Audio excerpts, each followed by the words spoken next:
நாம் இயேசுவின் மேல அன்பு வைத்திருக்கிறோமா அப்படின்னு யோசித்து பாருங்களேன். நான் முழு இருதயத்தோடு இயேசுவை நேசிக்கிறேனா? எது மேல எனக்கு அதிக அன்பு இருக்கிறது? இந்த உலகத்தில் இருக்கிற எல்லாரையும் விட, எல்லாவற்றையும் விட நான் அவரை நேசிக்கிறேனா?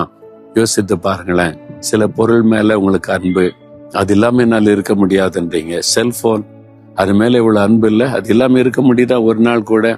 ஆனா ஏசு இல்லாம இருக்கிறீங்களே, ஜெபம் இல்லாம இருக்கிறீங்களே, பைபிள் வாசிக்காம இருக்கிறீங்களே, செல்போன் இல்லாம இருக்க முடியல. அப்ப எதை மேல அதிக அன்பு வச்சிருக்கிறீங்க? நம்ம மனம் திரும்பி, ஆண்டவரே என்னை மன்னிச்சிருங்க, இனி இந்த செல்போன், உலக மனிதர்கள், இவங்களை எல்லாத்தையும் விட நான் உண்மைதான் அதிகமா நேசிப்பேன், நீங்க எல்லாமே என்னால இருக்க முடியாது, அந்த அளவு நேசிக்க ஒப்பு கொடுத்துன்னு வைங்களேன், அவர் நம்ம மேல ரொம்ப பாசம் வைத்து அணைத்து கொண்டு நம்மை ஆசீர்வதித்த மகிழ பண்ணுவார். நீங்க ஆண்டவரை பார்த்து சொல்லுங்க, நான் முழு இருதயத்தோட முழு பலத்தோட உம்மிடத்தில் நான் அன்பு கூறுவேன், என்னுடைய அரைகுறை அன்பை மன்னிச்சிருங்க ஆண்டவரே, இனி முதலாவது அன்பு, முதன்மை அன்பு உமக்குத்தான்னு சொல்றீங்களா? ஆண்டவர் சந்தோஷப்படுவார். இயேசுவே, என் முழு இருதயத்தோடும் முழு ஆத்மாவோடும் முழு பலத்தோடும் இடத்தில் அன்பு கோர அர்ப்பணிக்கிறேன்.